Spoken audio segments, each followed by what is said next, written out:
2025 would be the first time in 15 years I watched wrestling. So I wanted to go over my 3 favorite moments from 2025. Starting with my third favorite moment, seeing the Motor City Machine Guns come out on SmackDown. I checked cagematch.com and I believe it was January 10th, SmackDown, when I was watching it and the Motor City Machine Guns came out. So, for you to understand why it was like a big deal to me, again, not having watched wrestling for 15 years, I didn't know Motor City Machine Guns were in the WWE. So I'm just watching it and I hear the music and I can see the Titantron and I'm just thinking to myself, there's no way it's Motor City Machine Guns from TNA back in the day. Shout out to all my TNA fans. So I'm like watching it and I'm listening and I'm like, if it's not Motor City Machine Guns, it must be someone who stole their gimmick or something. And then they come out, and I'm like, instantly, it's like, you see Alex Shelley, and it's like, that's Alex Shelley. Chris Sabin, nobody has a face like him. I was like, my mind was just blown. I was not expecting them. It was a genuine surprise for me. And, oh man, it just brought me back to, like, back in the day, watching them in Ring of Honor, TNA, Motor City Machine Guns, great tag team. Oh, one of my favorite moments. Is just brought me way back, and to know that they're here in the WWE. They're here in the WWE wrestling as a tag team. It's great. I'm excited to keep watching them. My second favorite moment of 2025 was Stephanie Vaquer winning at Crown Jewel. So I don't want to get into my thoughts about having 2 different main champions for your promotion and Crown Jewel pitting a champion against another champion. I think it's pretty dumb. But watching the Crown Jewel match with Stephanie Vaquer, I really wanted her to win. Having not known like nothing about her and just watching her wrestle this year from NXT to here WWE, I think she's going to be a great Hall of Famer one day, a great main eventer. I'm excited to see where her WWE career goes. I'm a big fan of hers. So it's like I really wanted her to win at Crown Jewel. Even though I think the idea and the concept of Crown Jewel is stupid, I'm glad that she won it, and it was really exciting. And then you see her celebrating with her dad. And she feels like the type of wrestler where she's not really doing a gimmick, she's just sort of herself in a way. And even though she's not very charismatic, she does have a lot of personality still. And very great wrestling abilities, potential. I'm excited to see more Stephanie Vaquer in the future. And before we get to my favorite moment, I just want to do a few shout outs to some other moments that I really enjoyed. For example, Tiffany Stratton calling out Charlotte's marriages. So I know in Unreal and stuff, it made it look like, oh, she had to apologize to her, and who knows if it was like real or not, but if it was real, that was amazing. Like, I just thought that was hilarious. She just says it, rolls out of the ring. I'm not a big fan of Charlotte Flair. I'm not really a big fan of Tiffy either, but if they were in a match together, I would probably always pick Tiffy over Charlotte. So her just saying that about her marriages and stuff, that was hilarious to me. I thought that was hilarious. That really made me like Tiffy as opposed to just being like, not so much on the fence, but like neutral towards her. This made me just really think that was just really funny, and, it helps make me like her more. You know what I mean? Another shout out to when Brock Lesnar not only ripped his pants, but when he slipped and fell on the stage. Like, Brock Lesnar is a big guy, and it's just funny watching just this happen to him, but just the way, like, whether you like him or not, just the way he just takes it in stride and he just laughs it off, and it doesn't really seem to affect him. Like, there he is on stage with Paul Heyman. There's a vision, all the baby faces in the ring and all this. And Brock Lesnar comes out, just falls on the stage, and then puts his cowboy hat on the Braun Breaker, and he just laughs as he goes down the entrance way. And it's like, in no way negatively affects him. It was just a really funny moment. Both of the moments. Wasn't expecting either one of those to happen, but there's a very few people in the WWE where that could happen to them, and they could just take it with stride, take it with style. I thought it was really funny. Shout out also to Cody Rhodes doing the Alabama Slam to Kevin Owens at the Royal Rumble. So that was obviously not a spot I expected to happen or to see.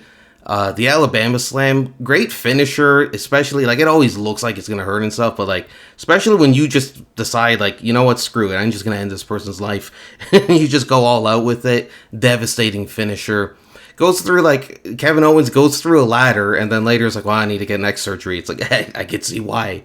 But, wow, this is something that, you know, back in the day, playing, like the SmackDown versus Raw games, the PS2 games, when Shelton Benjamin like ran up the ladder and clotheslined, I think it was Chris Jericho, and they put that in the game. Alabama Slam through a ladder, that's the type of thing they would put in a wrestling game. Also want to do a shout out for Javon Evans, his table bump at Heatwave. I know there was another table bump he did leading up to this match, I believe it was. But this one and just Javon Evans in general, but especially this, was just crazy. Oba just picks him up because, you know, Oba's a beast. He could just pick up anything easily, probably. And just throws him, because that's what you do to a person after you pick them up.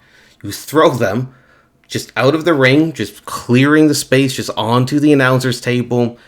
Crazy spot. Oh, that's... Javon Evans is like, I like seeing those spots, but I also don't like seeing people get hurt. Javon Evans, you know, hopefully he doesn't do too much of this stuff and he has a long, prosperous career, but this was definitely a crazy moment, crazy highlight, something I just wanted to shout out.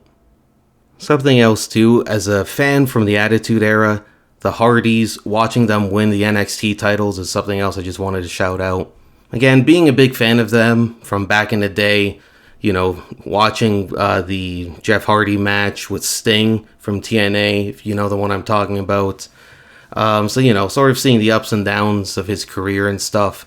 It's just great seeing the Hardys together, even like winning a new set of tag titles for the first time in their career. Just for me to like see the Hardys, after 15 years of not watching wrestling, coming back and watching the Hardys win a set of tag titles they never won before, like a first time in their career, and I was watching it, felt amazing, felt great. Love the Hardy Boys. And my last shout out was the Eddie Guerrero chants during the debut episode of Raw on Netflix. So I'm currently rewatching all of WCW from 1995 onwards, from when Nitro started.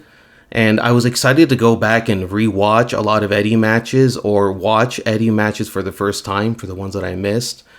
Big fan of Eddie Guerrero. I remember when I would watch wrestling and people in the house who didn't even like wrestling, they would always stop and just watch any Eddie Guerrero segment, any Eddie Guerrero match. Like I had a friend, after he passed away, he did like a joke rap song and he threw in like "Rest in Peace, Eddie." Love Eddie Guerrero. Like, what bad things can you say about Eddie? Great wrestler. Everyone has great things to say about him. And just hearing those chants again and just knowing, like, that's going to live on in history. Debut episode of Raw on Netflix, the Eddie chants. I love it. Eddie Guerrero, rest in peace. Latino Heat. And my favorite moment of 2025, CM Punk winning the World Heavyweight title. Now, I know what you're probably thinking. L, why are you picking the one where Seth Rollins cashed in and took the title from him, and not the Jey Uso one? I have watched CM Punk, obviously, in I think it was 2007, 2008, win the ECW championship, but that was like WWE ECW, so it's a little bit different, but I never really saw him win any of the main roster titles later in his career because I had stopped watching wrestling at that point. And even though he did beat Jey Uso and he won the world title again, him beating Gunther for the first, and like winning it from Gunther, that was the first time I ever saw CM Punk win like a main title in WWE. So even though, yeah, Seth came in and cashed and took the title, and the Jey Uso one, he walked out as champion, I still have to go with this one, CM Punk versus Gunther, because that was the first time I watched him win the WWE World Heavyweight Championship, a main title in the company. I never thought that he would, so that's always going to go down in history. I'm always going to remember, like, you know what, the year I started watching was the first time I saw CM Punk win the World Heavyweight title. And that's always going to be somewhat special to me. So I hope you guys enjoyed it. Let me know in the comments what you agreed with, why I was wrong for the things that you disagree with. Like, comment, subscribe, and I'll see you guys next time.